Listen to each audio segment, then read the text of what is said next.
Let us start today a very interesting article. मेरे को तो बहुत अच्छा लगता है ये chapter in physics, that is simple harmonic motion.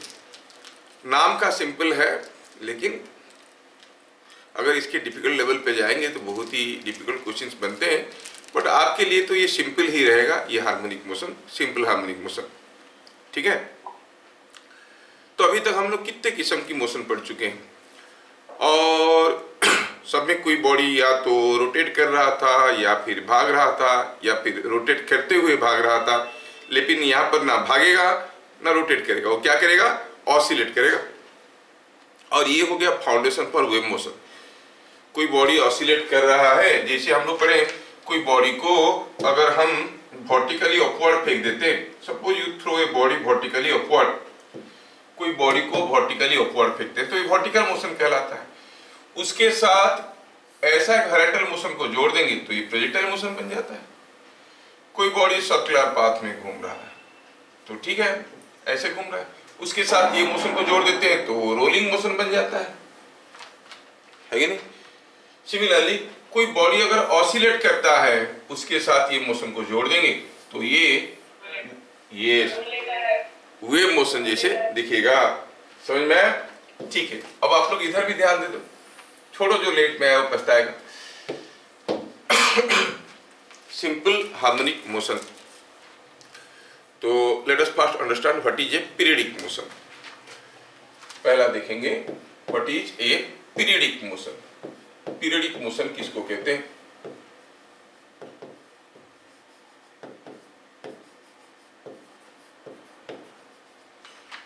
A motion in which a particle repeats its path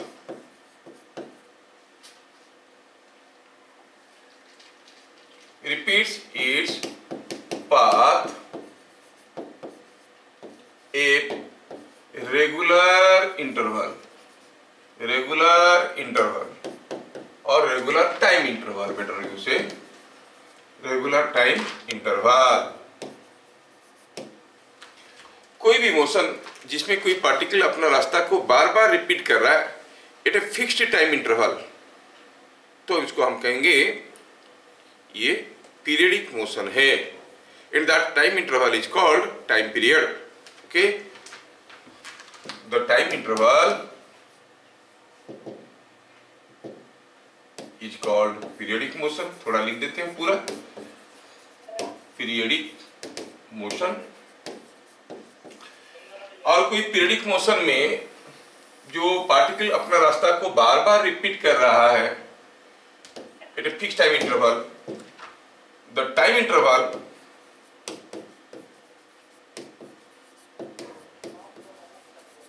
is called time period. क्या मेरी बात समझ में आया? कोई भी मोशन जिसमें पार्टिकल अपना रास्ता को बार बार रिपीट कर रहा है और वो भी एक फिक्स्ड टाइम इंटरवल में रिपीट कर रहा है, तो हम उसको कहेंगे पीरियडिक मोशन। थोड़ा एग्जांपल लेते हैं। सपोज हम कहेंगे कि कोई एक पार्टिकल किसी एक सर्कुलर पाथ में जा रहा है और इस सर्कुलर पाथ का सपोज दिया हुआ है कि रेडियस इसका r है, और सपोज ये पार्टिकल कुछ कांस्टेंट स्पीड v में जा रहा है, तो ये यहां से चलेगा, एक बार घूम के आएगा, यहां पर आने के बाद फिर से उसी रास्ते को रिपीट करेगा, repeat the path again and again. और क्या समय के बाद एक बार घूम के आने के लिए क्या समय लगेगा, जो भी समय लगेगा उसको हम टाइम पीरियड कहते हैं। तो what is the time period of this periodic motion? You से टाइम पीरियड इज, एक बार घूम के आने के लिए कितना समय लगेगा, 2 पाई r बाई v। समझ में आया क्या? So when a particle is moving in a circular path with constant speed, the motion is a periodic motion. Time period is 2 pi r by v. Simple motion, everyone knows. अगर ये particle constant speed में नहीं जाता, मान लो कि इसका tangential acceleration है, speed बढ़ते रहा है, कंटिन्यूअसली स्पीड बढ़ रहा है, तब भी अपना रास्ता को रिपीट करेगा, है कि नहीं? मान लो स्पीड कंटिन्यूअसली बढ़ रहा है तो ये रिपीट कर रहा है, लेकिन रिपीटेशन का जो इंटरवल है वो कांस्टेंट नहीं। पहली बार स्पीड स्लो था तो एक बार घूम के आने के लिए जितने समय लगा, दूसरी बार जब घूमने लगा तो स्पीड बढ़ गया था, कम समय लगा। That will not be a periodic motion. Not a periodic motion is otherwise called aperiodic motion. Periodic के साथ ए जोड़ दो, अपीरियडिक मोशन। जैसे होता है हमारा भद्र अभद्र, पूरा उल्टा हो जाता है कि नहीं हो जाता? Periodic motion, aperiodic motion. Aperiodic motion means non periodic motion. तो हम उसके बारे में बात नहीं करें, हम लोग बात कर रहे हैं पीरियडिक मोशन का, जिसमें कोई पार्टिकल अपना रास्ता को बार बार रिपीट करता है at a fixed time interval. ठीक है, कोई दूसरा एग्जांपल देता हूं। सपोज कोई पार्टिकल यहां पर किसी एक स्मूथ प्लेन में फिसलते हुए ऐसे जा रहा है। Suppose this is what is A small particle which is sliding down a smooth incline from A height h। Suppose ये h है, तो ये पार्टिकल ऐसे आएगा, यहां तक जाएगा, फिर से आएगा, फिर ऊपर आएगा। It will continuously move like and this. ऐसे जाएगा, इधर गया, इधर आया, फिर वापस आया, फिर इधर आएगा, फिर से रिपीट करेगा। The motion will be repeated. ये भी पीरियडिक मोशन हो गया।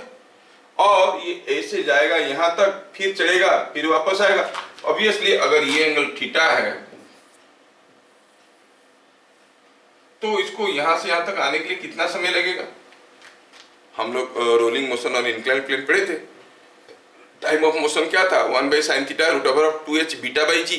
ये स्लाइड कर रहा है, रोटेटरी मोशन नहीं हो रहा है, तो बीटा का वैल्यू हो जाएगा 1, है ना?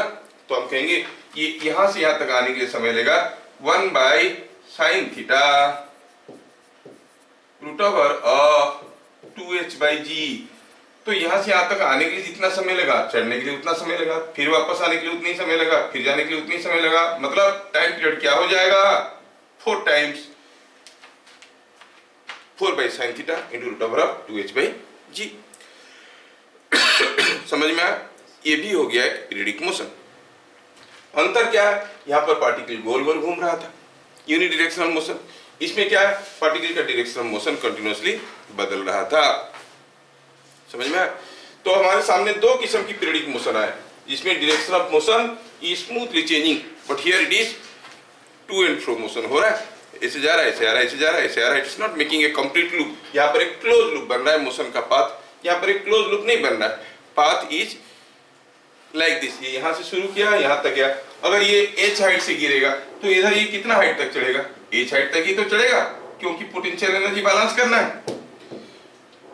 यहाँ पर उसके पास सिर्फ पोटेंशियल एनर्जी था, यहाँ पर भी काइनेटिक एनर्जी नहीं, ये सिर्फ पोटेंशियल एनर्जी है। Energy has to be same. तो इधर अगर h हाइट से नीचे आया, इधर h हाइट तक ऊपर चढ़ेगा। यहाँ से यहाँ तक आने के लिए समय लगता है 1/sin theta root over of 2h by G. जाने के लिए लगेगा वही टाइम, आने के लिए लगेगा वही टाइम, फिर चढ़ने के लिए वही टाइम, उसके बाद फिर से रिपीट। मतलब टाइम पीरियड क्या हो गया? 4/sin theta root over of 2h by G. कहने का मतलब ये है कि any motion in which the particle is repeating the path at a fixed time interval is called a periodic motion, and that motion may be of 2 types. समझ में आया? ठीक है। Now let's go for the next point. What is a harmonic motion?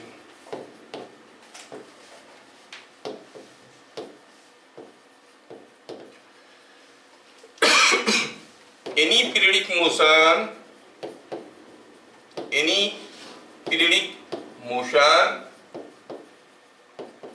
in which the particle moves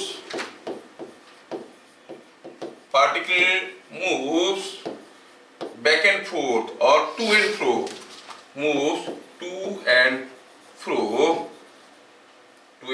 or back and forth, कुछ भी कहो, to and fro, is called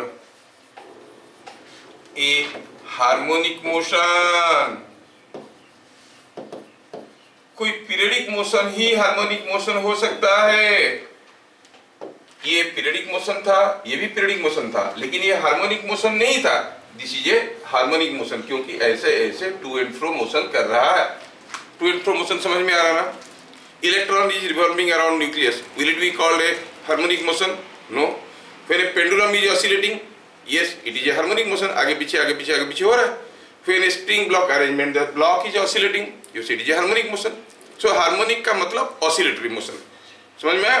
तो चाहो तो आप इसको ऐसे भी लिख सकते हो, हार्मोनिक मोशन का मतलब हुआ ऑसिलेटरी मोशन। तो अब ऑसिलेटरी मोशन किसको कहते हो तो समझ में आ रहा है। Any periodic motion in which the particle moves to and fro is called a harmonic motion. और टाइम पीरियड क्या है? पूरा एक कंप्लीट मोशन करने के लिए जो टाइम लगता है उसको टाइम पीरियड कहते हैं। यहां पर और एक चीज है, देखोगे ये जो पार्टिकल ऐसे ऐसे ऑसिलेट कर रहा था, अगर उसका सारा काइनेटिक एनर्जी को निकाल देंगे जब वो मूव कर रहा था, तो अल्टीमेटली ये कहां रुक जाएगा, कहां पर ये इक्विलिब्रियम में आ सकता है? It can come to equilibrium somewhere here. This can be a position of equilibrium. This position of equilibrium is called mean position. Mean position किसको कहते हैं? The position of equilibrium. समझ में आ रहा है? In a harmonic motion the position of equilibrium of a particle is called mean position. In a harmonic motion,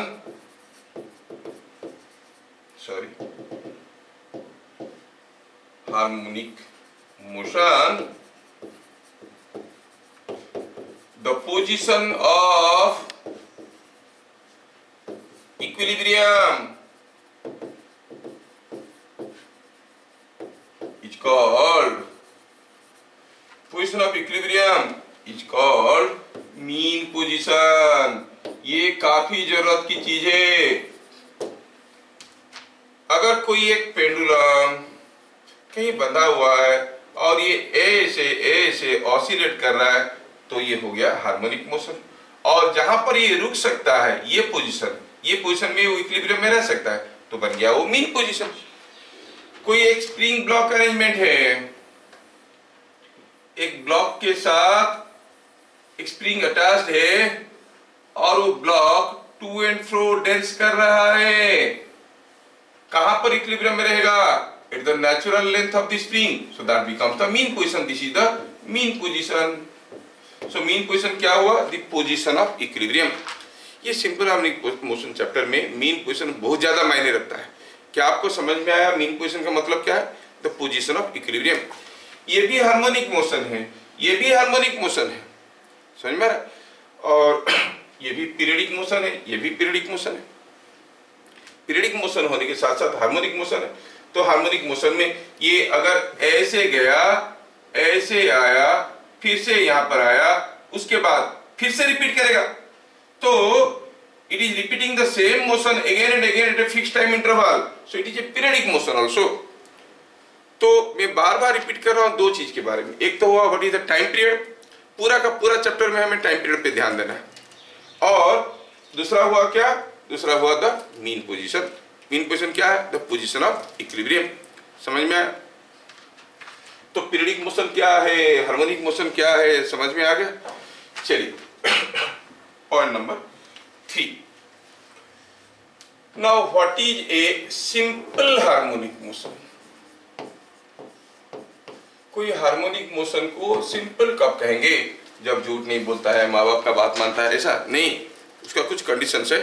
simple है मतलब हम कहेंगे सिंपल हार्मोनिक मोशन कब कहेंगे? चलो लिखते हैं। फिर ये सिंपल हार्मोनिक मोशन दो किस्म का हो सकता है, ट्रांसलेशनल, रोटेशनल मोशन ही है। ट्रांसलेशनल भी हो सकता है, रोटेशनल भी हो सकता है, ट्रांसरोटेशनल भी हो सकता है, ठीक है। एनीवे हम लोग पहले ट्रांसलेशनल मोशन की बात करते हैं।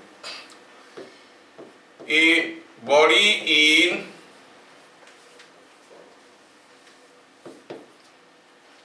harmonic motion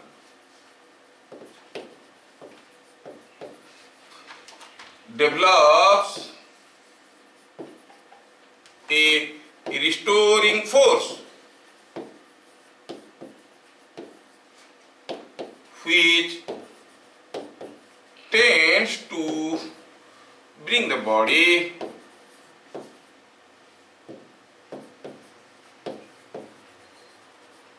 to mean position।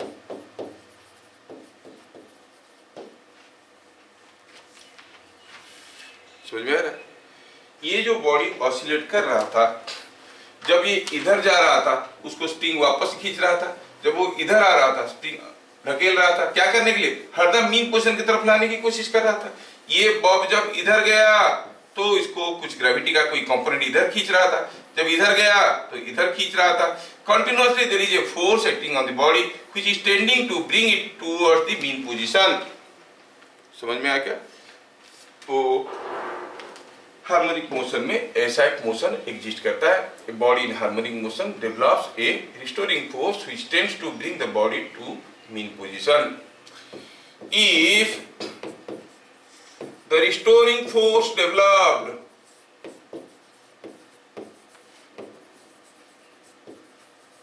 is proportional to and opposite to the displacement from mean position, then the motion is called simple harmonic motion, SHM। ऐसे लिखता हूं, पूरा नहीं लिख रहा हूं। जो रिस्टोरिंग फोर्स डेवलप हो रहा है अगर वो proportional to the displacement from mean position है और opposite to the displacement from mean position है तो हम कहेंगे ये सिंपल हार्मोनिक मोशन है। पीरियडिक मोशन को हार्मोनिक मोशन कब कहते हैं समझ में आ गया? हार्मोनिक मतलब to and fro. Harmonic motion को सिंपल हार्मोनिक मोशन कब कहेंगे? चलो देखते हैं, just for sake of example. तो क्या कंडीशन हुआ? 10 10 10 necessary and sufficient condition, necessary and sufficient condition for SHM is F vector proportional to and opposite to X। F क्या है? Restoring force. ये क्या कोशिश करता है? कोशिश करता है कि बॉडी को मीन पोजीशन की तरफ लाए। किस डायरेक्शन में है? Always towards mean position। Body कहीं भी रहे ये फोर्स उसके ऊपर हरदम मीन पोजीशन की तरफ रहता है ना। X क्या है? Displacement from mean position. Minus sign का मतलब force is opposite to displacement. समझ में आ रहा है? ध्यान से देखना भाई, हम entering the chapter. Simple harmonic motion, कोई एक हार्मोनिक मोशन को सिंपल हार्मोनिक मोशन कब कहेंगे? अगर वो हार्मोनिक मोशन में एक फोर्स डेवलप करता है जो फोर्स हरदम उसको मीन पोजीशन की तरफ खींचता है। मीन पोजीशन किसको कहते हैं? Position of equilibrium. और वो force displacement from mean position जो होगा उसका प्रोपोर्शनल है और अपोजिट है। मतलब 1 सेंटीमीटर दूरी पे होगा जितना फोर्स होगा 2 सेंटीमीटर की दूरी पे डबल फोर्स होगा। और इधर को डिस्प्लेसमेंट हुआ तो फोर्स इधर को होगा, इधर को डिस्प्लेसमेंट हुआ तो फोर्स इधर को होगा। और force is always directed towards the mean position. जैसे मैं आपको एक एग्जांपल देता हूं, ये वाला केस हुआ। चलिए हम कहेंगे कि छोटा सा ब्लॉक को हम यहां से छोड़ दिए। अब ये क्या करेगा? ब्लॉक नीचे आएगा, इधर चढ़ेगा, फिर आएगा, फिर जाएगा। चलो ठीक है, क्या ये कहीं भी है तो उसके ऊपर कोई एक फोर्स है जो कि टुवर्ड्स मीन पोजीशन है। आप कहोगे मीन पोजीशन हुआ ये क्योंकि this is the position of equilibrium. अब जब वो यहाँ पर है एक फोर्स है जो कि खींच रहा है। अगर ये एंगल थीटा है तो ये फोर्स mg sin थीटा है कि नहीं? So there is a force when it is here there is a force pulling it towards the mean position, when it is here there is a force pulling it towards this position। चाहे ऊपर जा रहा है या नीचे आ रहा है किसी भी हाल में there is a force towards the mean position। अच्छा ऐसा है क्या? ये force opposite to displacement from mean position में है। चलिए देखते हैं, ये हो गया मीन पोजीशन। जब बॉडी यहाँ पर हुआ तो उसका डिस्प्लेसमेंट फ्रॉम मीन पोजीशन क्या हो गया? ये हो गया है ना। This is the displacement from mean position. क्या ये फोर्स ऑपोजिट टू डिस्प्लेसमेंट है? हाँ है, क्योंकि डिस्प्लेसमेंट ऐसा है, फोर्स ऐसा है। जब वो यहाँ पर था डिस्प्लेसमेंट कैसे था? ऐसे था। This is the displacement. क्या ये फोर्स ऑपोजिट टू डिस्प्लेसमेंट है? हाँ है। So you see this body is having always experiencing a restoring force which is trying to bring it towards the mean position. The force is always opposite to the displacement from mean position. Displacement from mean position, mean position से जो displacement है उसका opposite है, लेकिन उतना काफी नहीं है. It should be opposite to and proportional to. देखो तो अगर हम x को बढ़ाएंगे, जब फोर्स यहाँ पे ले आएंगे, ब्लॉक को यहाँ पे ले आएंगे, क्या फोर्स बढ़ेगा? फोर्स तो वही रहेगा mg sin थीटा. नहीं, the force remains same. अगर ये ब्लॉक यहाँ पर है तो mg sin थीटा फोर्स है, यहाँ पर है mg sin थीटा फोर्स है. No doubt the force is opposite to x but not proportional to x. x कम ज्यादा होने से फोर्स कम ज्यादा नहीं हो रहा है. तो ये ऑर्डिनरी हार्मोनिक मोशन हुआ, ये सिंपल हार्मोनिक मोशन नहीं हुआ. सिंपल हार्मोनिक होने के लिए क्या कंडीशन है? The force must be proportional to the displacement and opposite to the displacement. Like I will give you another example. Suppose हम कहेंगे कि यहाँ पर कोई एक ब्लॉक है जो कि किसी एक स्प्रिंग के साथ लगा हुआ है. This is the natural length of the spring. Natural length of the spring मतलब इस पोजीशन पे ब्लॉक रह सकता है, मतलब ये हो गया मीन पोजीशन. अब अगर ये ब्लॉक को हम धक्का देते हैं, ये इधर जाता है, ऐसे आता है और कंटिन्यूअसली ऑसिलेट करता है, किक मार दी गया, ऐसे ऐसे होने लगेगा. जब वो ब्लॉक यहाँ से एक्स डिस्प्लेसमेंट में है, क्या इस ब्लॉक के ऊपर एक फोर्स होगा उल्टा डायरेक्शन में? हाँ होगा. कितना होगा? kx. क्या ये फोर्स x को अपोजिट है? हाँ है. क्या ये फोर्स x को प्रोपोर्शनल है? हाँ प्रोपोर्शनल भी है. समझ में आया क्या? तो ये हार्मोनिक मोशन तो हुआ, पीरियडिक मोशन तो हुआ, साथ साथ it is satisfying the condition that the restoring force is proportional to x and opposite to x. दोनों होना जरूरी है. तो हम कहेंगे ये just not a harmonic motion, it is rather a simple harmonic motion. ये क्या हो गया? Simple harmonic motion. It is a simple harmonic motion. क्या बात समझ में आया? Periodic motion, harmonic motion and simple harmonic motion. Understood? बढ़िया. तो ये ऑर्डिनरी हार्मोनिक मोशन था, ये सिंपल हार्मोनिक मोशन था. ठीक है. तो what is simple harmonic motion we could follow. Now let us enter into the chapter, see the mathematical analysis of this chapter.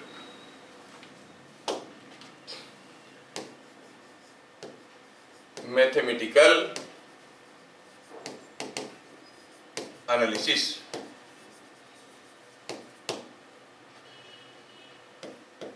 for SHM of a particle of mass m. The force is proportional to and opposite to the displacement from mean position. तो आप इसको चाहो तो ऐसे लिख सकते हो, minus K x. X क्या है? क्या है एक्स? कोई बताएगा? डिस्प्लेसमेंट. कहां से? From mean position. ये ध्यान रखना, it is not displacement. Normally displacement को हम लोग स्टार्टिंग पॉइंट से एंडिंग पॉइंट का वेक्टर को रिप्रेजेंट करते हैं, बट यहाँ पर displacement is always measured from mean position. X is displacement from mean position. x is displacement from mean position. ये समझ में आया. ठीक है. अब फोर्स को हम मास इनटू एक्सीलरेशन लिख सकते हैं, is minus K x.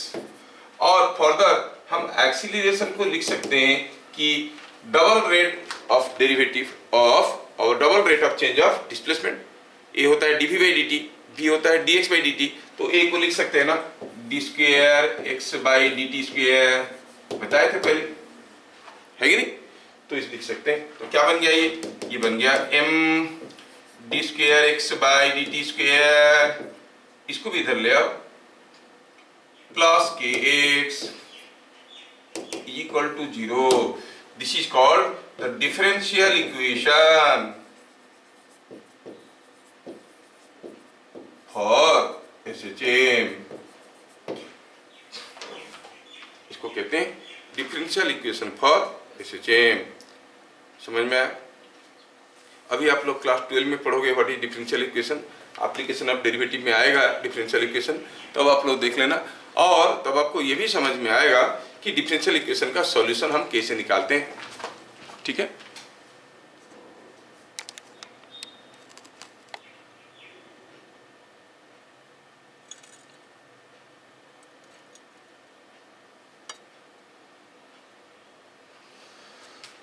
We want to know what is the solution. अगर सॉल्यूशन निकालेंगे इसका क्या निकलेगा, what will be the solution of such differential equation. Just a minute, थोड़ा कैमरा टेढ़ा है। Yes,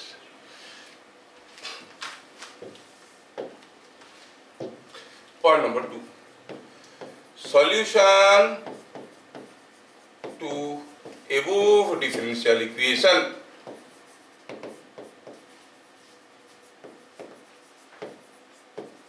is given by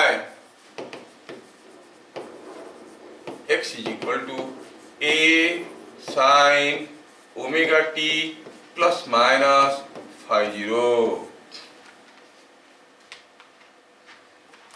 sir ये a omega phi 0 ये सब कहाँ से आया, कहाँ से आया मेरे भाई?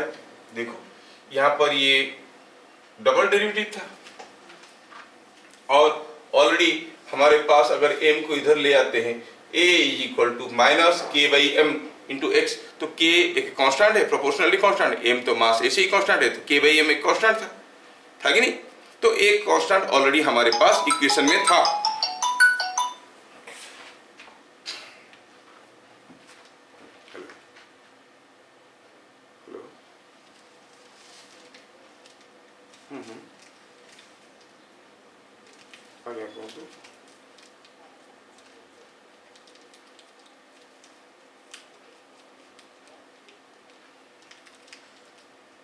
वेरीफाई करी पहुंचेगा।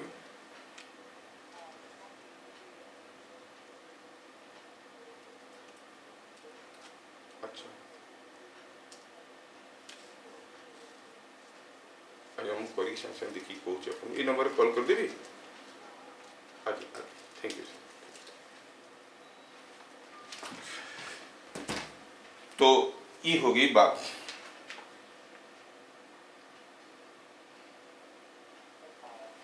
हाँ, तो डिफरेंशियल इक्वेशन फॉर ये हो गया। अच्छा हाँ, तो क्या बोल रहे थे, M A is equal to minus K X, इसमें से अगर ये जो इक्वेशन है इसमें D square x by D T square का वैल्यू हम निकालेंगे तो क्या आ जाएगा, माइनस के by M into X. K by M is a constant, K is a constant, M is a constant, मतलब हमारे इक्वेशन में ऑलरेडी एक कॉन्स्टेंट है, समझ में आ रहा है? अब दोनों तरफ को इंटीग्रेट करेंगे, क्या मिल रहा है हमें, अगर इसको एक तरफ रखेंगे बाकी को दूसरी तरफ ले लेंगे तो क्या मिलेगा, d square x by D T square is equal to minus के बाई एम इंटू एक्स आएगा ना। थोड़ा सा बता देते हैं, ये जो हमारा आया लिखना नहीं है, खाली देखना है, d square x by D T square is equal to minus के बाई एम इंटू एक्स। तो ये एक कांस्टेंट है, चलो इसको कहते हैं कांस्टेंट C1, कोई एक C1 है। अब दोनों तरफ को इंटीग्रेट करेंगे तो it will be A indefinite integral, indefinite integration. Indefinite integration में क्या होता है, कांस्टेंट आता है, इंटीग्रेशन करने के बाद दूसरा कांस्टेंट आता है कि नहीं आता है, तो दूसरा आ जाएगा C2। लेकिन ये डबल डेरिवेटिव है, एक बार डिफरेंशिएशन करने से आएगा dx by dt, dx by dt का डेरिवेटिव होता है d square x by D T square. एक बार इंटीग्रेट करो तो integration is reverse process of differentiation, तो एक बार इंटीग्रेट करो तो दूसरा कांस्टेंट आया C2, फिर से इंटीग्रेट करो तो तीसरा कांस्टेंट आएगा C3। मतलब पूरा का पूरा जब सॉल्यूशन हम निकालेंगे उसमें तीन कांस्टेंट्स आएंगे, C1, C2, C3।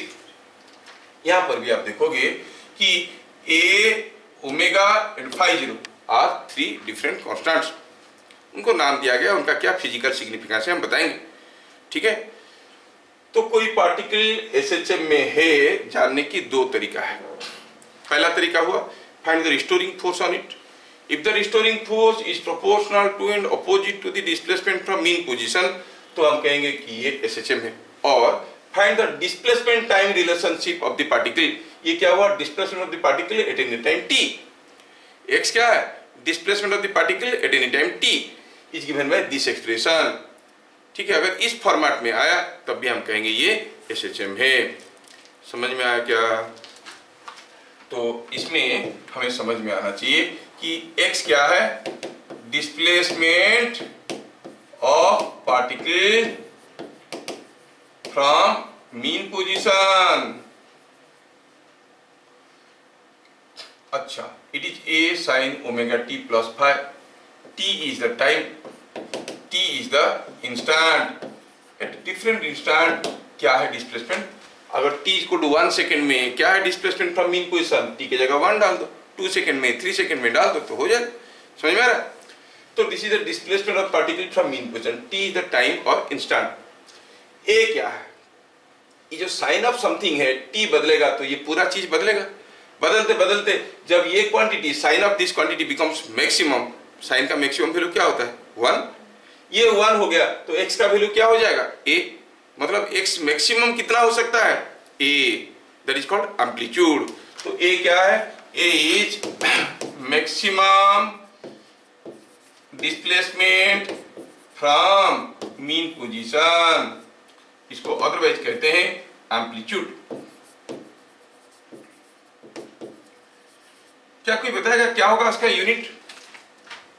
डिस्प्लेसमेंट है भाई, मीटर है। Maximum displacement from mean position हो गया मीटर। अगर ट्रांसलेशनल मोशन देख रहे हैं, कोई बॉडी ट्रांसलेशनली एसएचएम कर रहा है, घूम रहा है तो बात अलग है, ठीक है, ट्रांसलेशनल कर रहा है तो मीटर है। क्या बात समझ में आया? अगर रोटेशनल होगा तो उसको एंगुलर डिस्प्लेसमेंट कहेंगे। खैर हम लोग अभी ट्रांसलेशनल एसएचएम के बारे में देख रहे हैं। तो ए हो गया amplitude, it is the maximum displacement from mean position. और कोई बॉडी मान लो एसएचएम कर रहा है, सोचो कि एक ब्लॉक है, ये स्प्रिंग के साथ लगा है और ये ऑसिलेट कर रहा है। क्यों ऑसिलेट किया? वो तो चुपचाप बैठा था, कोई आके किक मार दिया, किक मार दिया तो गया आया गया आया, इसे कंटिन्यूअसली ऑसिलेट कर रहा है।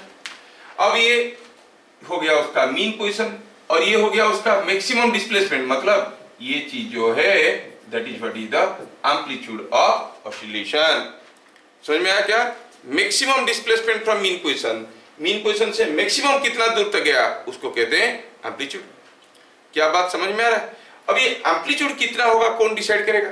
किक मारने वाला धीरे से किक मारेगा तो छोटा सा ऑसिलेशन करेगा, जोर से किक मारेगा दूर तक जाएगा।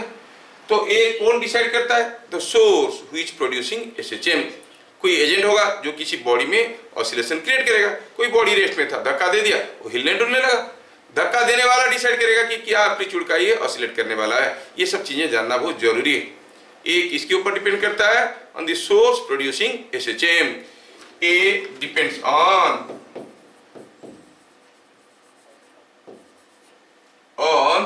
The source producing SHM.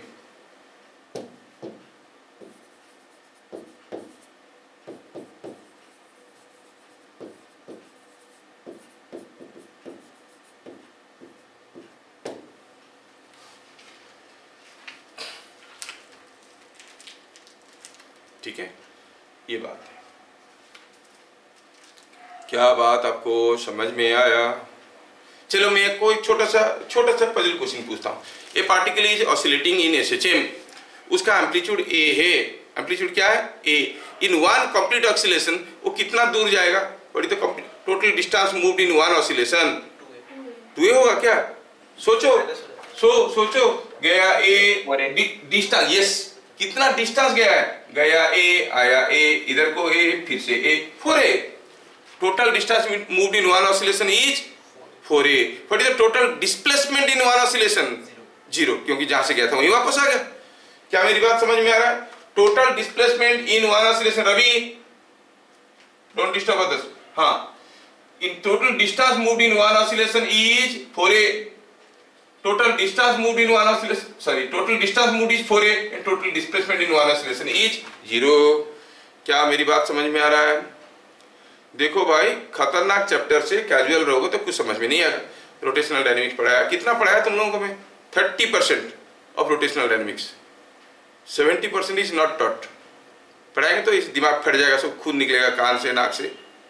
समझ में आ रहा है? ऐसा कहाँ पढ़ाया मैं? इंस्टेंटेनियस एक्सिस क्या होता है, फ्रिक्शन क्या होता है, काफी चीजें नहीं पढ़ाया उसमें। तुम लोगों को जितना चाहिए उतना पढ़ा रहे, वो भी समझ में नहीं आएगा अगर ढंग से अटेंटिव नहीं रहोगे। नाम का सिंपल हार्मोनिक मोशन है, धुआं निकाल देगा, सारे बाल खड़े हो जाएंगे जब तक चैप्टर खत्म होगा। ठीक है, इसलिए मैं सारा छोटे मोटे चीज को पूरा क्लैरिटी के साथ लेना चाहता हूँ। I love physics. हर चीज को समझोगे तो आगे चल के आपको लगेगा कि हाँ चलो फिजिक्स मेरे से डाइजेस्ट हुआ। ऐसे ही खा जाओगे, कोई चीज बिना चबाए खा जाते तो क्या होता है? क्या उसका प्रोटीन आपके शरीर में जाता है? वो तो सुबह टॉयलेट में निकल जाता है कि नहीं? चबा के खाओगे तब मजा आएगा। तो अरे ये वीडियो भी देख रहा है, चलो ठीक। तो इसमें हम लोग हर चीज को समझ के आगे चलेंगे। Depends on source producing SHM. अब नेक्स्ट टर्म क्या है सर? ये ओमेगा क्या है? चलिए, ओमेगा इज कॉल्ड ये मैं ऐसे W लिख देता हूं, एक्चुअली ये लिखना चाहिए ऐसे, इतना कौन लिखेगा, मैं ऐसे लिख देता हूं, आप लोग कॉम्प्रोमाइज कर लोगे मेरे साथ थोड़ा सा। It is called angular frequency of oscillation. Angular frequency of oscillation मतलब it is equal to 2 pi f. F क्या है, number of oscillations per second.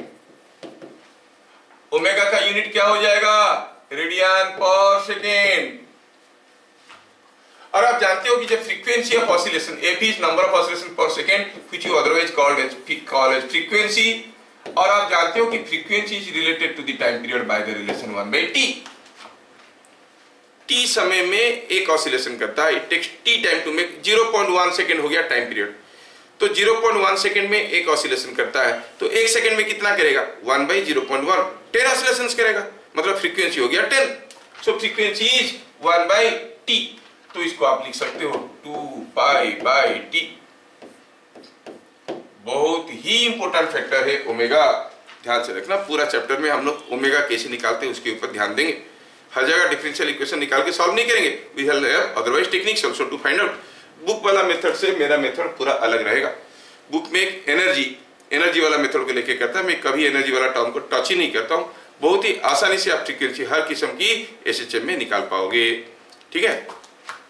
Anyway ये 2 पाई/t है।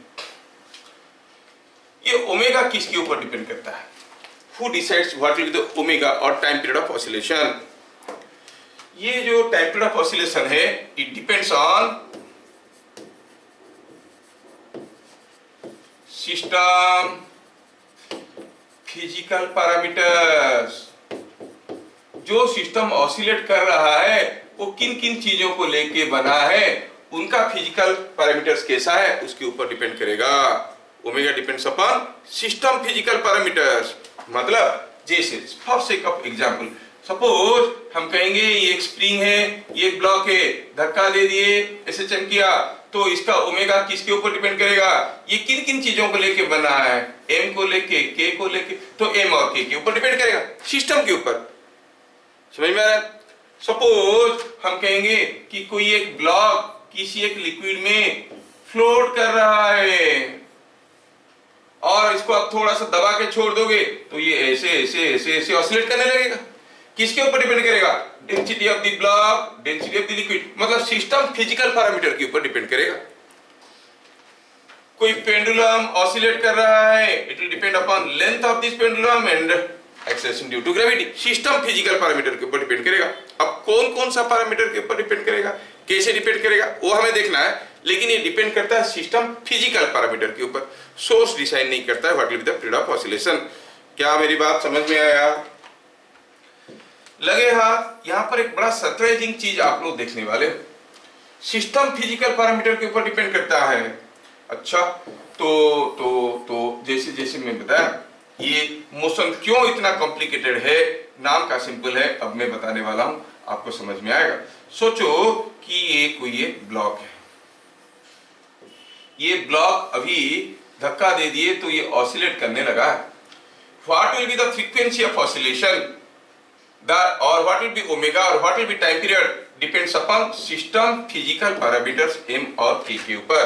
मतलब अगर इसको धक्का देते हैं, ऐसे जाता है, ऐसे आता है, फिर से वापस आता है, तो यहां तक आने के लिए कितना समय लगेगा, that will depend only on the value of के एंड एम। कितना दूर गया उससे कोई मतलब नहीं है। आप अगर इसको छोटा सा ऑसिलेशन दोगे, धीरे से किक मारोगे, ऐसे जाएगा, ऐसे आएगा, यहां तक आएगा, आप कहोगे ये तो जल्दी कर लेगा, नहीं, टाइम उतना ही लेगा। ये इतना दूर जाके वापस आके एक कंप्लीट ऑसिलेशन करने के लिए जितना समय लेगा, ये छोटा सा ऑसिलेशन करने के लिए कम एम्पलीट्यूड वाला उतना ही टाइम लेगा। अच्छा सोचो तो, ये पार्टिकल यहां से ऐसे गया और ऐसे आया, फिर इधर आया, फिर इधर पहुंचा, यहां पर पूरा डिस्टेंस जाने के लिए उसको टाइम लगा t। तो बता सकते हो क्या यहां से यहां तक जाने के लिए कितना समय लगा होगा? सिमेट्री से t/4। ये पूरा जाके आने के लिए अगर t लगता है तो यहां से यहां तक 1/4 हुआ ना, कितना लगेगा? t/4। यहां से यहां तक आने के लिए कितना समय लगा होगा, t/4। यहां से यहां तक आने के लिए t/4, यहां से यहां तक जाने के लिए t/4, तो सब मिलके हो गया t। क्या मेरी बात समझ में आ रहा है? अब और इंटरेस्टिंग चीज सोचो, अगर ये जो ब्लॉक है, इस ब्लॉक को मैं ब्लॉक तो टूट गया। अच्छा, अगर ये जो ब्लॉक है, इस ब्लॉक को अगर मैं यहां से खींचता हूं यहां तक, तो वापस आने के लिए उसको लगेगा कितना समय, t/4, क्योंकि यहां से यहां तक आने के लिए t/4 लगा। तो अगर मैं इसको 2 सेंटीमीटर खींच के छोड़ देता हूं, वापस आने के लिए जितना समय लग रहा है, 10 सेंटीमीटर खींच के छोड़ दूंगा, वापस आने के लिए उतना ही समय लगेगा। That is what is the surprising part in this motion. आपको 10 सेंटीमीटर आने के लिए ज्यादा समय लगेगा, नो नो नो, 2 सेंटीमीटर खींच के छोड़ो, वापस आने के लिए जितना समय लगेगा, 10 सेंटीमीटर खींच के छोड़ो, वापस आने के लिए उतना ही समय लगेगा। ऐसा क्यों? क्योंकि जैसे जैसे ये दूर जाता है, उसके ऊपर फोर्स भी तो बढ़ जाता है। The force is proportional to and opposite to the displacement, and hence is the acceleration. Acceleration is also proportional to and opposite to displacement. तो जितना दूर लेंगे उतना ज्यादा एक्सीलरेशन में आएगा, समय उतना ही लेगा। ये है खासियत इस मोशन का। कोई स्प्रिंग ब्लॉक अरेंजमेंट में ब्लॉक को मीन पोजीशन से 2 सेंटीमीटर खींच के छोड़ो, वापस आने के लिए जितना समय लगेगा, 5 सेंटीमीटर खींच के छोड़ो, वापस आने के लिए उतना ही समय लगेगा, 10 सेंटीमीटर खींच के छोड़ो, वापस आने के लिए उतने ही समय लगेगा। और कितना समय लगेगा? जो भी समय लगेगा, that will depend upon the value of k and m। क्या बात समझ में आ रहा है? ये है खासियत इस मोशन का। So the frequency of oscillation depends upon system physical parameters. तो जब तक फिजिकल पैरामीटर में कोई बदलाव नहीं आया, the period of oscillation will remain same. वैसे करेंगे ना, एक स्प्रिंग ब्लॉक सिस्टम ऑसिलेट कर रहा था, दूसरा ऑसिलेट कर रहा था, दोनों टकरा गए, टकरा जाने के बाद फिर से ऑसिलेट करने लगे, क्या बदल गया? ए बदल गया, ओमेगा बदल गया, टाइम पीरियड बदल गया। आप कहोगे सिर्फ ए बदल जाएगा क्योंकि बाहर से कोई धक्का दिया है, ओमेगा तो अपना सिस्टम के साथ है ना, तो ओमेगा तो वही रहेगा, ओमेगा वही रहेगा तो टी भी वही रहेगा। समझ में आ रहा ना? तो चीजें समझ में आना बहुत जरूरी है। क्या मैं आप लोगों को समझा पा रहा हूँ? समझ में आ रहा है? चलिए आगे बढ़ते हैं। यहाँ पर और भी एक चीज देखे थे हम लोग, क्या था? Plus minus phi zero. ये फाई जीरो क्या है? बिफोर दैट यहाँ पर एक टर्म है omega t plus minus phi zero. ये जो पूरा चीज है इसको कहते हैं इंस्टैंटेनियस फेज।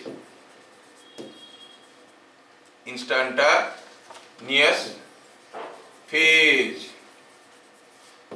इसको फाई से डिनोट करते हैं। क्या ये? Instantaneous phase. मतलब इक्वेशन क्या बन गया? x is equal to a sine phi, है ना? तो आप कहोगे ये अगर फाई है तो फाई का वैल्यू क्या हो जाएगा? देखो इधर हमें पूछा गया what is omega t plus phi zero, जिसको हम कहेंगे फाई। वो क्या हो गया? x by a is equal to sine phi, और phi is sine inverse of x by a. हुआ कि नहीं हुआ? तो हुआ कि नहीं हुआ? हुआ ना?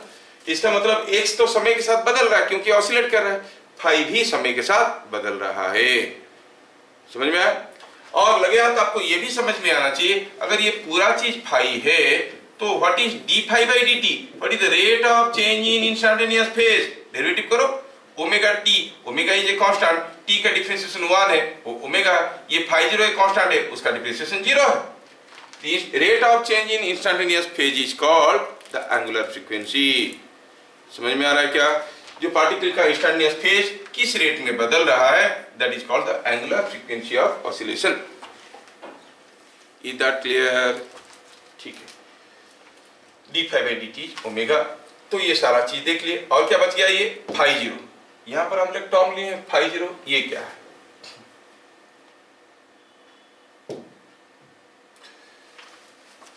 फाई जीरो, इसको क्या कहते हैं? इसको कहते हैं इनिशियल फेज। क्या ये? इट डिपेंड्स ऑन, ये एंगल है, फेज मतलब एंगल है, initial phase angle depends on starting point of SHM. Motion जो स्टार्ट किया वो कहां से स्टार्ट किया? कहां से स्टार्ट किया का मतलब, कहां से स्टार्ट किया का मतलब कुछ भी हो सकता है। जैसे मैं चाहता हूं कि ये ब्लॉक ऑसिलेट करे, ये मीन पोजीशन पे रखा हुआ था, मैं चाहता हूं कि ये ब्लॉक ऑसिलेट करे। हो सकता है कि मैं सीधा इसको यहाँ पे किक लगा दिया और गया ऐसे ऐसे करने लगा, ये एसएचएम हो गया। या फिर मैं ऐसे भी कर सकता हूं कि ये जो ब्लॉक है उसको राइट एट मीन पोजीशन हम किक लगाने की बजाय ये जो ब्लॉक है इसको हम खींच के थोड़ा दूर तक ले लिया और यहाँ से छोड़ दिए, तो फिर वो आया ऐसे ऐसे करके ऑसिलेट करने लगा, है ना। हो सकता है कि हम खींच के यहाँ से छोड़ देंगे तभी ऑसिलेट करेगा, लेकिन मोशन कहाँ से स्टार्ट होगा, यहाँ से। होगा कि नहीं होगा? ये भी ऐसे कर रहा है, ये भी ऐसे कर रहा है। अगर थोड़ी देर के बाद दोनों को देखोगे तो पता नहीं चलेगा कौन कहां से स्टार्ट किया था, क्योंकि दोनों ऐसे ऐसे हो रहे होंगे। Starting point can be seen, starting point of SHM can be seen at the beginning only. बाद में देखने से पता नहीं चलेगा कहां से स्टार्ट हुआ। समझ में आ रहा है? अगर यहां पर किक लगा देंगे तो ये जैसे ऑसिलेट करेगा, यहां पर खींच के इसको यहां तक लेंगे और छोड़ देंगे, ये वैसे ही ऑसिलेट करेगा। बाद में देख के पता करना मुश्किल नहीं नामुमकिन है कि स्टार्टिंग पॉइंट कहां से था, है कि नहीं। लेकिन ये दोनों मोशन एसएचएम होने के बावजूद दोनों का डिस्प्लेसमेंट टाइम रिलेशनशिप अलग अलग है। Displacement from mean position, suppose t is equal to 1 second में चलना शुरू किया, उसकी 1 सेकेंड के बाद 1 सेकेंड के बाद ये यहां गया था, displacement from mean position was this much.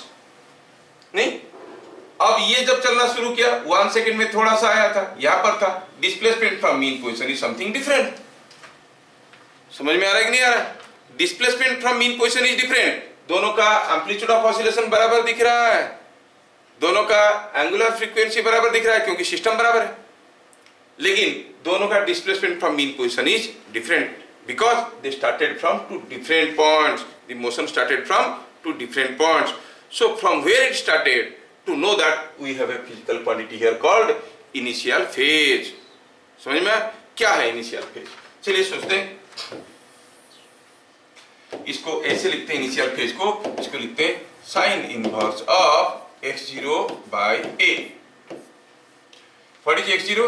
x0 is displacement from mean position at t is equal to 0. t is equal to 0 है, मतलब जब मोशन स्टार्ट किया तब मीन पोजीशन से क्या डिस्प्लेसमेंट था। क्या मेरी बात समझ में आ रहा है?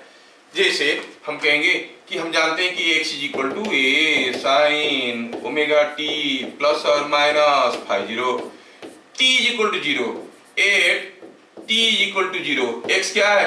x is x0, displacement from mean position. तो क्या लिखेंगे ये? a sine phi 0 plus minus sine आया कि नहीं आया? तो क्या देखें हम? Sine phi 0 is x0 by a और phi 0 is sine inverse of x0 by a। क्या मेरी बात समझ में आ रहा है? तो कहां से मोशन स्टार्ट किया, that will decide the initial phase. Better clarity के लिए मैं आपको दो एग्जांपल दे देता हूं, आंसर याद रखना।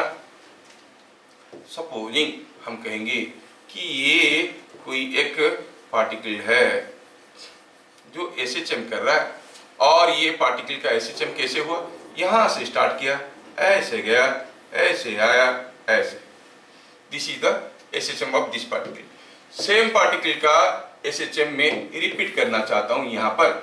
अब इसका मोशन करने के लिए what I did, I pulled it to a distance a, इसको खींच लिया कुछ a डिस्टेंस को, यहां से छोड़ा और ऐसे आया, ऐसे आया, ऐसे आया। Now it started oscillating. इस केस में भी ऑसिलेशन हो रहा था, उस केस में भी ऑसिलेशन हो रहा है। चलो मानते हैं कि दोनों केस में amplitude of oscillation is same, the maximum displacement from mean position is same. दोनों केस में m और k बराबर होने के कारण ओमेगा भी बराबर है।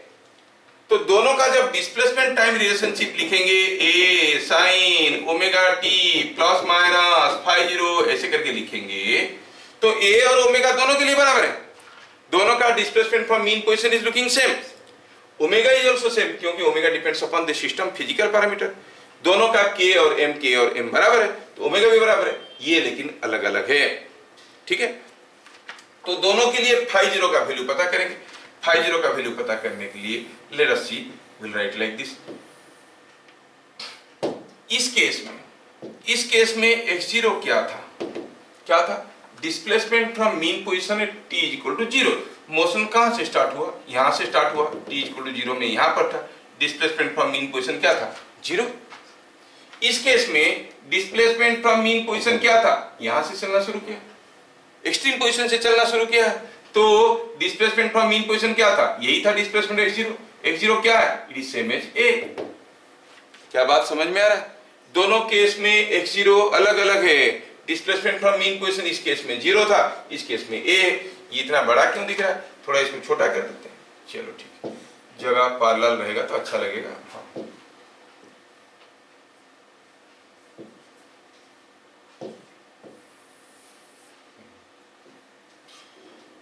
समझ में आया? पहला केस में डिस्प्लेसमेंट फ्रॉम मीन पोजीशन हुआ 0 at t is equal to 0। x0 क्या है, displacement from mean position at t is equal to 0। t is equal to 0 में x0 वाज 0। दूसरे केस में t इज इक्वल टू 0 में x0 was a। पहला case में phi 0 क्या है, phi 0 is sine inverse of x0 by a। x0 हो गया 0, sine inverse of 0 by a is 0, sine inverse of 0 is 0। समझ में आया क्या, साइन 0 0 होता है। इस केस में phi 0 क्या हो जाएगा, sign inverse of x0 by a। x0 कितना है, a के बराबर, तो a by a sign inverse of 1 is nothing but sine pi by 2 1 होता है, पाई बाई 2 हो गया। मतलब इसकी जब डिस्प्लेसमेंट टाइम रिलेशनशिप लिखेंगे a sine omega t plus minus 0, मतलब लिखने की कोई जरूरत ही नहीं है, a साइन ओमेगा t। जबकि इस केस में अगर हम कहेंगे, हम लिखना चाहते हैं कि what is the displacement time relationship, तो हमें कैसे लिखना पड़ेगा, a sine omega t plus minus phi 0 की जगह प्लस लिखेंगे, प्लस पाई बाई 2 आया है तो लिखेंगे इट इज पाई बाई 2। क्या बात समझ में आया? तो सर माइनस कब लिखेंगे, अरे अगर इधर खींचने की बजाय इधर खींचे होते तो x का वैल्यू क्या होता, माइनस a होता कि नहीं होता, तो x साइन इनवर्स माइनस 1 हो जाता, तो ये माइनस पाई बाई 2 हो जाता। Are you getting? और 3 पाई बाई 2 हो जाता, जो भी कहो। तो अब ये a sine omega t plus pi by 2, इसको थोड़ा सिंप्लीफाई करो तो क्या मिल जाएगा, a cos omega t sine omega t plus pi by 2। Sine 90 plus theta क्या होता है, cos थीटा होता है, तो ये बन जाएगा a cos ओमेगा t। क्या बात समझ में आया? तो ये जो पार्टिकल है उसका डिस्प्लेसमेंट टाइम रिलेशनशिप क्या आया, x is equal to a sine omega t, और ये जो पार्टिकल है इसका डिस्प्लेसमेंट टाइम रिलेशनशिप क्या आया, a cos ओमेगा t। अभी अगर कोई पूछेगा दोनों ऑसिलेट कर रहे हैं, क्या दोनों का एम्पलीट्यूड बराबर है, हाँ बराबर है। क्या दोनों का एंगुलर फ्रीक्वेंसी ओमेगा बराबर है, हाँ वो भी बराबर है। क्या दोनों का डिस्प्लेसमेंट फ्रॉम मीन पोजीशन बराबर है, नहीं। t is equal to 2 second पे इसका डिस्प्लेसमेंट फ्रॉम मीन पोजीशन क्या है, तो इस इक्वेशन में t इक्वल टू 2 डालो। t इक्वल टू 2 सेकेंड में इसका डिस्प्लेसमेंट फ्रॉम मीन पोजीशन क्या है जानने के लिए इसमें t इक्वल टू 2 डालो, x equal to a cos omega t। समझ में आ रहा है? मैं आपको ये बताना चाह रहा हूं कि अगर कोई पार्टिकल मीन पोजीशन से चलना शुरू करेगा तो उसका डिस्प्लेसमेंट क्या बन जाएगा, a sine omega t। Extreme position से चलना शुरू करेगा तो बन जाएगा a cos ओमेगा t। क्या बात समझ में आया? ये हो सकता है कि किसी इंटरमीडिएट पोजीशन से शुरू करेगा। मैं आपके लिए थोड़ा सा बताता हूं। सपोज लिखेंगे नहीं, हम लोग खाली देखेंगे। सपोज कोई पार्टिकल ये ब्लॉक ऐसे लगा था, मैं क्या चाहता हूं कि ये ब्लॉक a एम्पलीट्यूड लेके ऑसिलेट करे। मैं क्या किया, इसको a/2 डिस्टेंस तक खींच लिया, I pulled it to a distance a/2, फिर यहां से किक लगा दिया, फिर वो ऐसे गया ऐसे आया और ऑसिलेट करने लगा। That means the motion started here. अगर आप लोग समझ सकते हो तो बताओ, अगर मोशन यहां से शुरू हुआ इस बॉडी का, तो what will be the value of x0, the displacement from mean position at t equal to 0, यही तो x0 है। कितना होगा, a/2।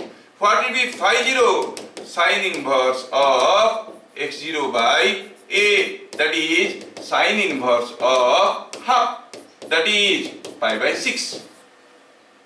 समझ में आया क्या? साइन 30 1/2 होता है। इसका मतलब ये जो पार्टिकल अभी ऐसे ऐसे चम करने लगा है उसका डिस्प्लेसमेंट टाइम रिलेशनशिप क्या हो जाएगा, a sine omega t plus π/6। अगर कोई पूछेगा बताओ ये जो पार्टिकल ऑसिलेट कर रहा है उसका डिस्प्लेसमेंट फ्रॉम मीन पोजीशन कितना है, t इक्वल टू 2, तो इस इक्वेशन में t इक्वल टू 2 डालो। समझ में आ रहा है? तो आपको इतना कॉम्प्लिकेटेड केसेस नहीं आएगा।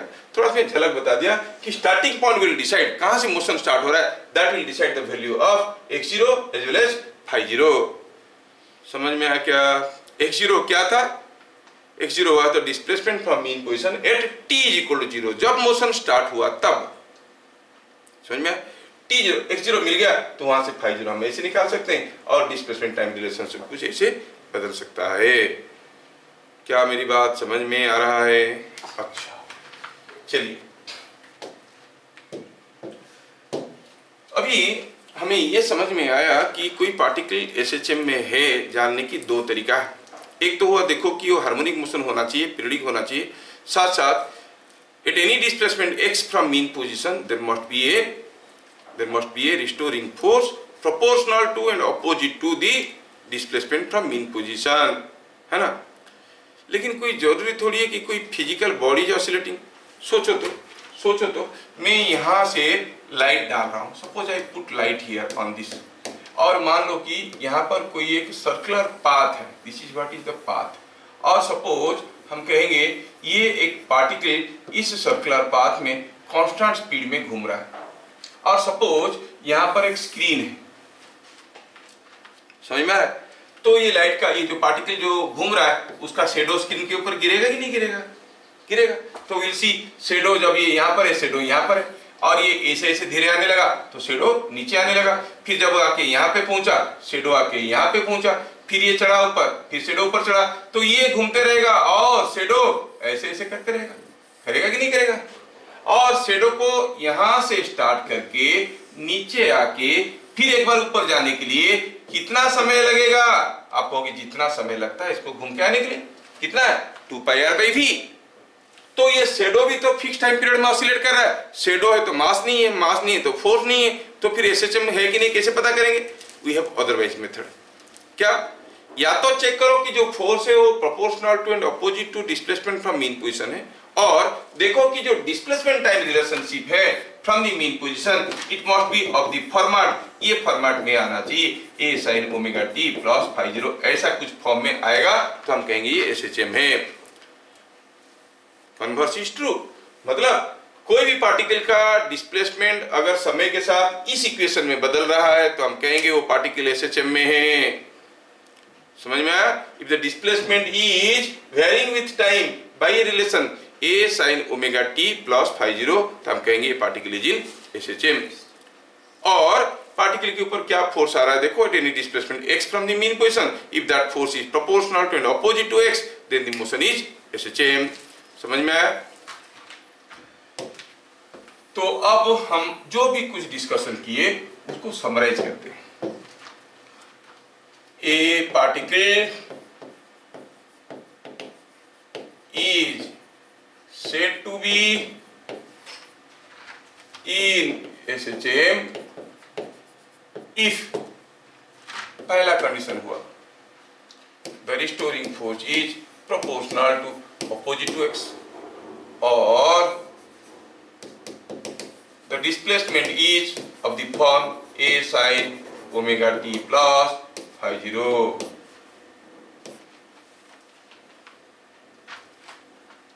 ठीक है, a sin omega t plus φ0 इस फॉर्म में अगर आएगा तो is that clear?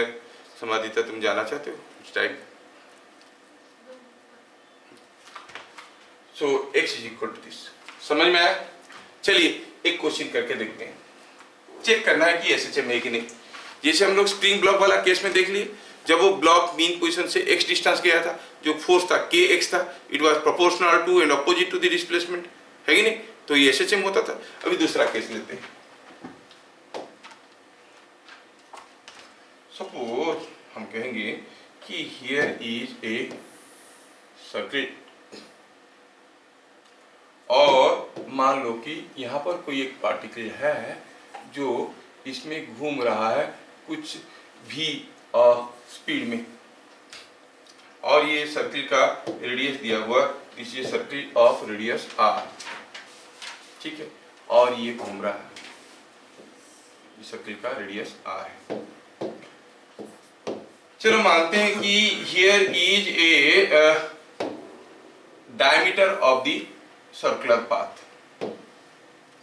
When this particle is moving on this, I want to drop a perpendicular from the particle onto this diameter. जब वो particle यहाँ पर है उसका perpendicular ऐसे गया, थोड़ा सा फिगर में गड़बड़ है, ठीक है, थोड़ा सा फिगर में, हाँ, फिर जब वो particle आके यहाँ पे पहुंचा तो उसका परपेंडिकुलर ऐसे हुआ, जब वो पार्टिकल ऐसे आया परपेंडिकुलर, मतलब ये जो फुट ऑफ द परपेंडिकुलर है, the foot of the perpendicular, particle ऐसे जा रहा है तो ये इधर जा रहा है, जब यहाँ पर आएगा दोनों मिलेंगे, फिर ये पार्टिकल इधर आएगा तो ये पॉइंट फिर से इधर आएगा.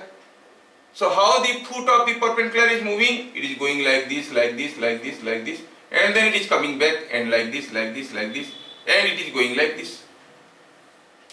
ये पार्टिकल घूम रहा है, उसका फुट ऑफ परपेंडिकुलर, परपेंडिकुलर का foot, FOP, foot of perpendicular, एक लाइन है, ये दूसरा लाइन ड्रॉ की, ये लाइन इसको परपेंडिकुलर है, this point is the foot, पांव है उसका, फुट ऑफ परपेंडिकुलर. समझ में आ रहा है? ठीक है. क्या है क्वेश्चन, क्या आएगा? स्कूल वाले बड़े मजे लेके देते हैं. ए particle is moving in a circle of radius r with constant speed v.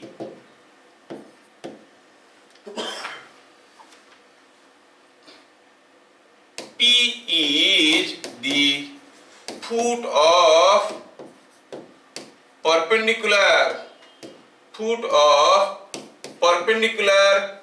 drawn from the particle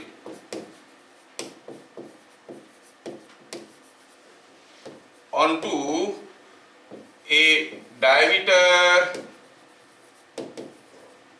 of circle. Prove that FOP, you understand FOP क्या है? Foot of the perpendicular. और prove that point P executes SHM. Prove करो कि SHM execute कर रहा है. Find A and omega, मतलब amplitude and angular frequency of oscillation. हमें प्रूव करना है कि ये पार्टिकल SHM कर रहा है. क्या ये पार्टिकल, हाँ बोलो बेटा. A will be R and omega will be V by 2 pi R. Omega will be V by 2 pi R. No, थोड़ा सा चेंज हो गया, देखेंगे, करेंगे. हाँ, तो हमें पता करना है कि what is A and omega. A होगा कितना बेटा, क्या बताया? A का वैल्यू कितना होगा? R. यस, ये तो समझ में आ रहा है. जब ये पार्टिकल ऐसे गया, मतलब अपना मीन पोजीशन से मैक्सिमम कितना दूर गया, ये must be equal to R. तो A विल बी R, है कि नहीं? अच्छा, A हो गया R, और पता करना है ओमेगा. लेकिन हमें पहले पता तो करना है कि SHM है. SHM में पता करने के लिए क्या देखना पड़ेगा? ये जो फुट ऑफ द परपेंडिकुलर है वो पहले गया ऐसे, फिर पहुंचा यहाँ पे, फिर वापस आया. तो हमें देखना पड़ेगा क्या उसके ऊपर कोई फोर्स है जो proportional to and opposite to displacement from mean position है. अरे foot of the perpendicular is a point, imaginary point, उसके ऊपर क्या फोर्स आएगा? मास होगा तभी ना फोर्स आएगा. बिना मास का कोई बॉडी के ऊपर फोर्स दे सकते हो जिसका कोई मास नहीं है? नहीं दे सकते हो. बड़ा खतरनाक चीज है. न्यूटन थर्ड लॉ को हम लोग इतने कायदे में समझ लेते हैं कि बहुत आसान है. For every reaction there is an equal and opposite reaction. उसका रियल हायर मीनिंग क्या है मालूम है? As long as a body does not give any reaction, you cannot give an action onto it. ये है न्यूटन थर्ड लॉ का higher form. जब भी कोई बॉडी आपको रिएक्शन देने के लिए तैयार नहीं है, आप उसके ऊपर कोई एक्शन दे ही नहीं सकते. और रिएक्शन देगा कौन? कोई मास है तो स्यूडो फोर्स के रूप में देगा, इनर्शिया फोर्स के रूप में. मास नहीं है तो you cannot give a force. Can you give a force on a body which is having no mass? No. Why? Because it is not able to give you any reaction. मेरी बात समझ में आ रहा है? बड़ा खतरनाक है. थर्मोडायनेमिक्स में भी पढ़ेंगे, लेकिन निकाल दिया आजकल सिलेबस से. फ्री एक्सपांशन था. कोई गैस को एक्सपांड करेंगे to vacuum, what is the work done? Expansion हुआ, still no work done. Why? Because when it is expanding into vacuum there is no resistance, no work done. समझ में आ रहा है? E by R. हाँ, you are correct. Now let us see. ठीक है, हम थोड़ा बहक गए थे बेचारा बीच में आंसर निकाल रहा था, हम लोग इधर फंस गए। ठीक है, तो क्या बात बोल रहे थे यहाँ पर, ये कोई particle foot of the perpendicular ऐसे ऐसे मूव कर रहा है और x डिस्टेंस में क्या फोर्स है निकालना हमारी बस की बात नहीं है। तो एक काम करते हैं, let us find out the displacement of the particle at any time t।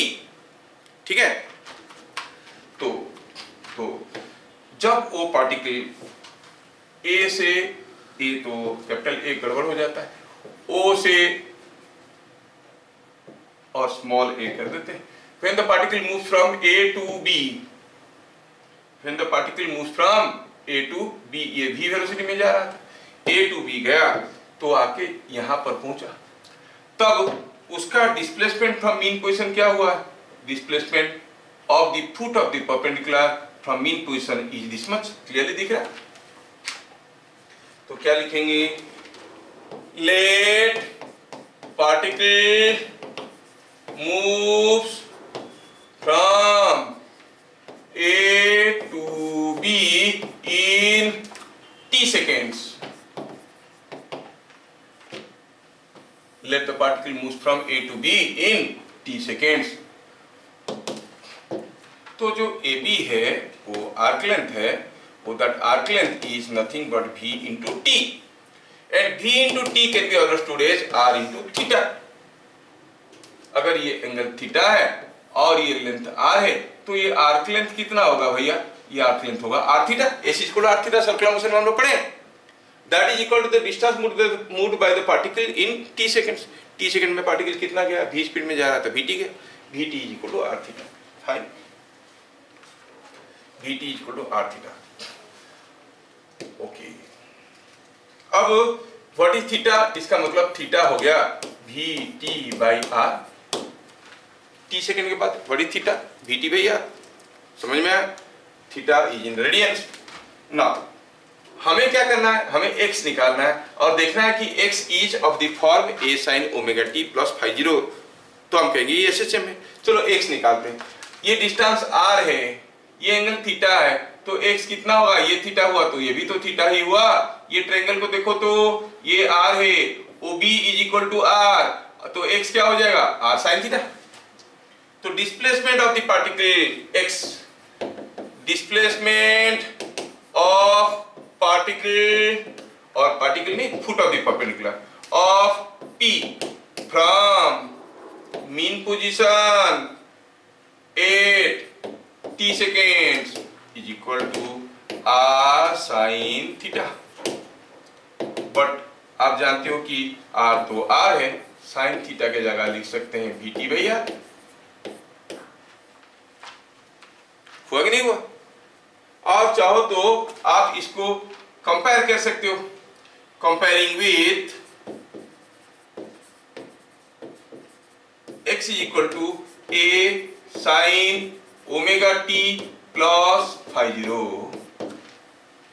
अगर इसको कंपेयर करेंगे, इसको हम ऐसे भी लिख सकते थे ना, a r sin vt by r plus 0, ऐसे भी तो लिख सकते हैं। कंपेयरिंग विद दिस आपको मिला a is equal to r, a की जगह r है, ओमेगा की जगह क्या है, v बाई r,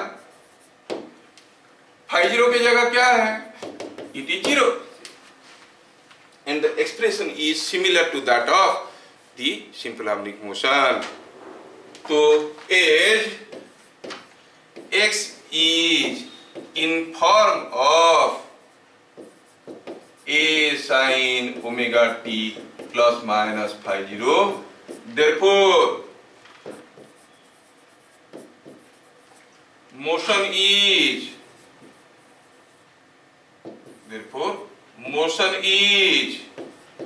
SHM। ये मोशन क्या है, SHM है। क्या मैं आपको ठीक से समझा पाया? तो कोई भी बॉडी का मोशन SHM है कि नहीं जानने का तरीका क्या हुआ, दो तरीके हुए, give it A displacement from mean position, और देखो जब वो मीन पोजीशन से x डिस्प्लेसमेंट में है उसके ऊपर जो फोर्स आ रहा है क्या वो x को अपोजिट है, साथ साथ x को प्रोपोर्शनल है, या फिर अगर होगा तो हम कहेंगे SHM, या फिर उसका जब वो ऑसिलेट कर रहा है उसका displacement from mean position is given by the expression x is equal to a sin omega t plus 50 समझ में आया क्या? ऐसे करके दोनों तरीके से हम कर सकते हैं। Is it clear? तो ये हो गया हमारा फंडामेंटल्स। तो कोई बॉडी एसएचएम में है कि नहीं जानने की हमारे पास दो तरीके हैं, समझ में आ गया।